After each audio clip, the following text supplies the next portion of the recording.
Halo semuanya, di sini kita akan membahas konsep geografi. Nah, apa sih itu konsep geografi? Jadi, dalam mengkaji peristiwa dalam ruang, geografi selalu menggunakan konsep. Nah, menurut Nursid Sumaatmaja, konsep geografi adalah pola abstrak yang berkaitan dengan gejala-gejala nyata tentang geografi. Nah, ternyata ada 10 konsep-konsep geografi yang dirumuskan oleh Ikatan Geografi Indonesia atau IGI. Apa saja sih 10 konsep itu? Mari kita simak. Nah, yang pertama, konsep lokasi.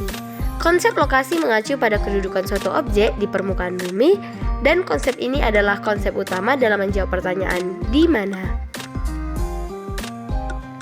Nah, ternyata konsep lokasi terbagi menjadi dua, yang dimana yang pertama ialah lokasi absolut, yang berarti lokasi yang bersifat tetap dan didasarkan pada letak lintang dan bujur.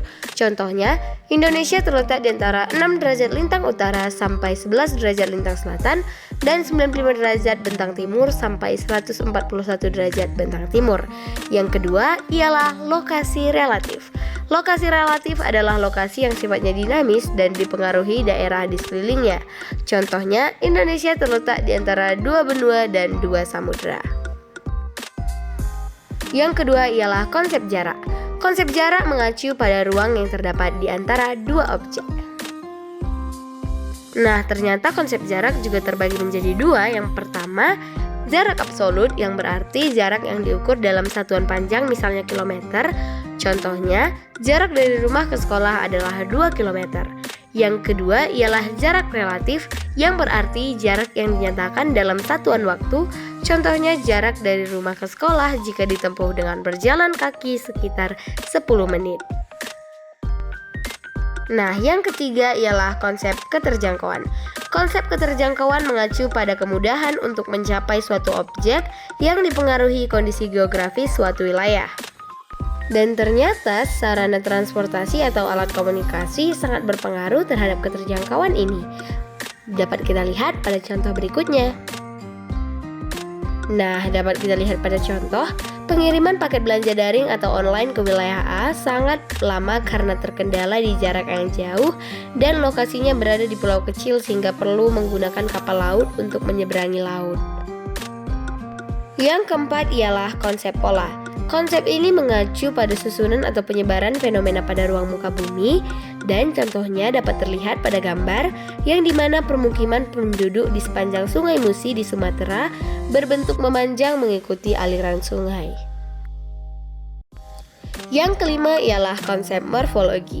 Konsep morfologi menjelaskan tentang bentuk-bentuk muka bumi akibat proses alam atau tindakan manusia.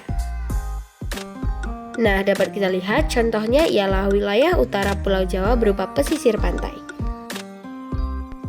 Yang keenam ialah konsep aglomerasi. Konsep ini mengacu pada kecenderungan pengelompokan fenomena atau objek pada suatu wilayah. Contohnya ialah Pulau Bintan, Kepulauan Riau, menjadi kawasan pusat kegiatan industri. Selanjutnya ialah konsep interaksi dan interdependensi.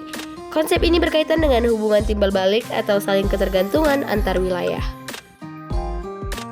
Nah, contohnya ialah wilayah desa memenuhi kebutuhan pangan di kota, adapun wilayah kota memberikan perkembangan ekonomi dan teknologi bagi desa. Yang kedelapan ialah konsep nilai kegunaan, yang dimana konsep ini mengacu pada kelebihan yang dimiliki suatu tempat atau wilayah tertentu dan memiliki nilai kegunaan yang berbeda berdasarkan fungsinya. Contohnya ialah Raja Ampat menjadi tujuan wisatawan asing dan lokal karena memiliki keindahan bahari. Selanjutnya ialah konsep keterkaitan antar ruang. Konsep ini menunjukkan tingkat hubungan antar wilayah, dan hal ini dapat mendorong terjadinya hubungan sebab dan akibat. Contohnya ialah asap kebakaran hutan di Riau berdampak ke seluruh wilayah di sekitarnya hingga ke negara Singapura. Dan yang terakhir ialah konsep diferensiasi area, yang dimana konsep ini mengacu pada keunikan atau karakteristik yang khas dari suatu wilayah. Nah, contoh sederhananya adalah penduduk di daerah pantai umumnya berprofesi sebagai nelayan. Nah, semoga video ini dapat bermanfaat bagi kita semua, and thanks for watching.